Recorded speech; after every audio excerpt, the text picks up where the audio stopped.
Hello, welcome to positive fitness और मैं doctor प्रिया।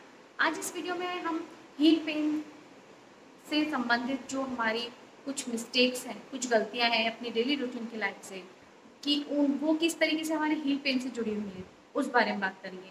जैसे कि लास्ट वीडियो में हमने हील पेन प्लांटर फेशियाटिस के बारे में डिस्कस किया था, किस तरीके से प्लांटर फेशियाटिस के कॉजेज क्या हैं, उसके सिम्टम्स क्या हैं, उसका ट्रीटमेंट क्या है। लेकिन इस वीडियो में हम जो अपनी डेली रूटीन के लाइफ स्टाइल में जो मिस्टेक्स करते हैं, हमारा उठना बैठना किस तरीके से होता है, उसमें हम क्या ऐसी गलतियां करें कि हमारा, जबकि हमारा सब कुछ नॉर्मल है, हमारे टेस्ट सारे नॉर्मल हैं, हमको प्लांटर फेशियाटिस भी नहीं है, हील स्पर भी नहीं है, हमारा यूरिक एसिड भी बढ़ा हुआ नहीं है, फिर भी हमको हील पेन हो रहा है और नहीं उसका ट्रीटमेंट हो पा रहा है। तो उसी से रिलेटेड हम कुछ मैं आपको ऐसी कुछ गलतियां बताऊंगी जो हम डेली रूटीन में अपना करते हैं। लेकिन उससे पहले एक तो हमारा आपका जो मैंने लास्ट वीडियो में भी आपको बताया था, वो मैं डिस्क्रिप्शन में मैं आपको भी लिंक दे दूंगी, कि जो हमारा एक तो इल फिटिंग शूज़, हमारा जो फिटिंग का हमारी शूज़ का फिटिंग प्रॉपर नहीं होने से भी हील पेन बहुत ज़्यादा कॉमन है।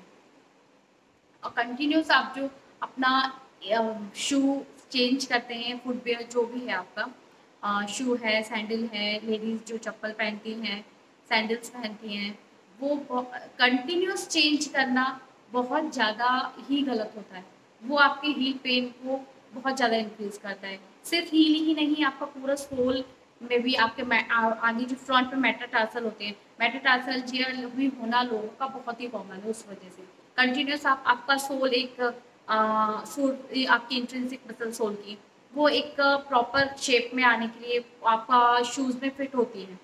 आप कंटिन्यू वो चेंज करते रहेंगे, तो उनको बार बार एडजस्ट होने में टाइम लगता है और वो बार बार एडजस्ट नहीं हो पाते हैं उस तरीके से। तो आप जहाँ तक कोशिश हो आपका एक शूज़ को आप 3 to 4 मंथ तो कंटिन्यूस चलाएं, उसके बाद आप चेंज करें। एटलीस्ट आपका सोल मसल्स को उसमें एडजस्ट होने में जितना आप टाइम स्पेंड उसको देंगे, वो उतनी ही ज़्यादा फिर धीरे धीरे स्ट्रांग होंगी। तो please don't change your shoes continuously.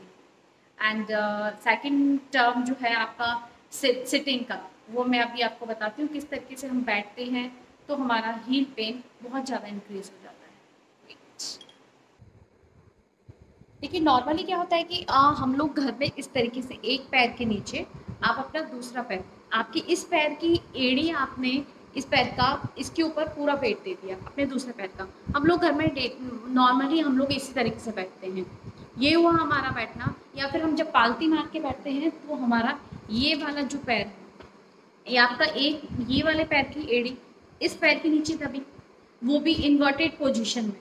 आपका पंजा पूरा मुड़ा हुआ है, एंकल जॉइंट का ये वाला इन्वर्टेड पोजीशन में मुड़ा, और उसके ऊपर आपका इस पैर का प्रेशर आया।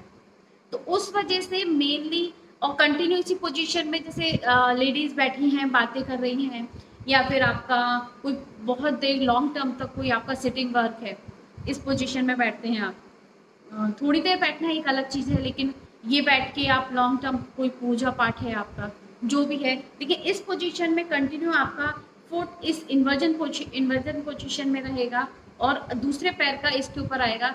मेन एक ये रीज़न है जो हम गलतियां करते हैं इस तरीके से बैठने का।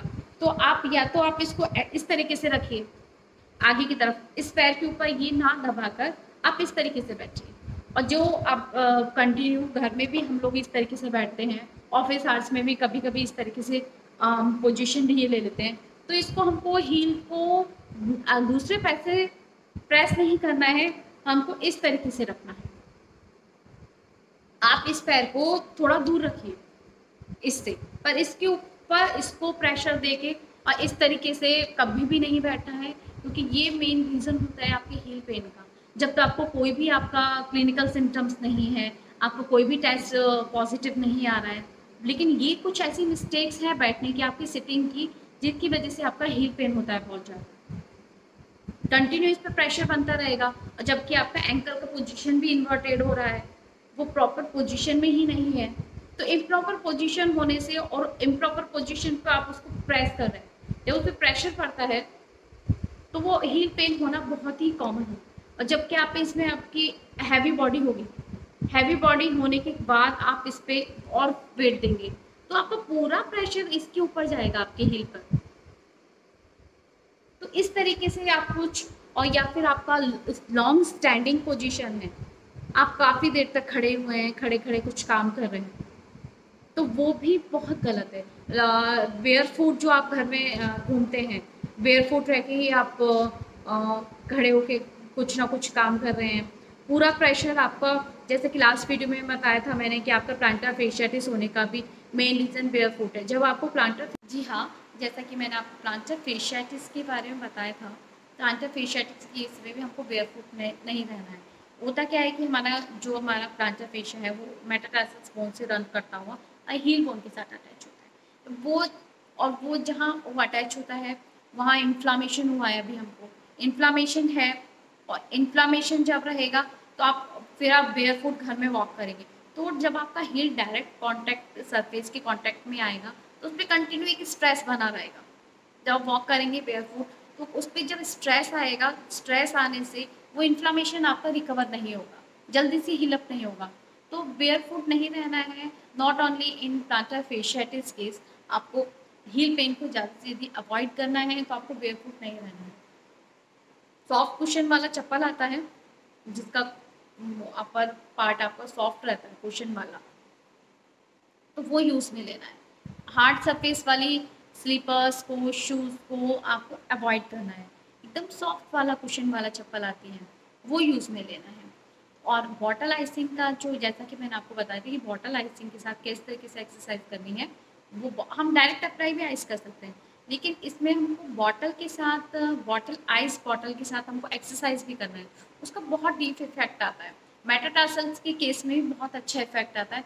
वो मैं आपको अभी बताती हूँ किस तरीके से करना है। एक बॉटल है, उसमें पानी भर के आप रख देंगे फ्रीज़र में, वो एकदम आइस वाला हो जाएगा।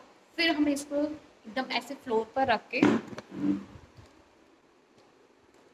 किसी मैट पर रखेंगे जिससे वो स्लिप ना हो,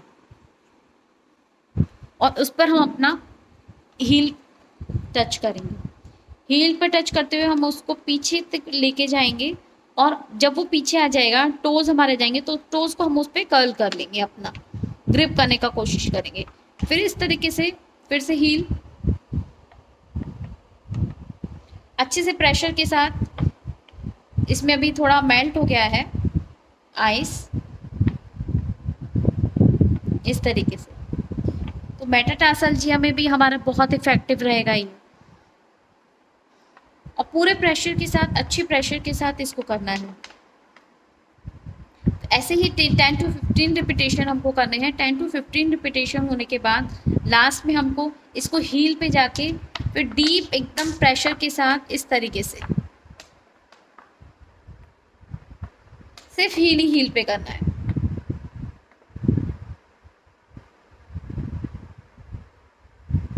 इस तरीके से।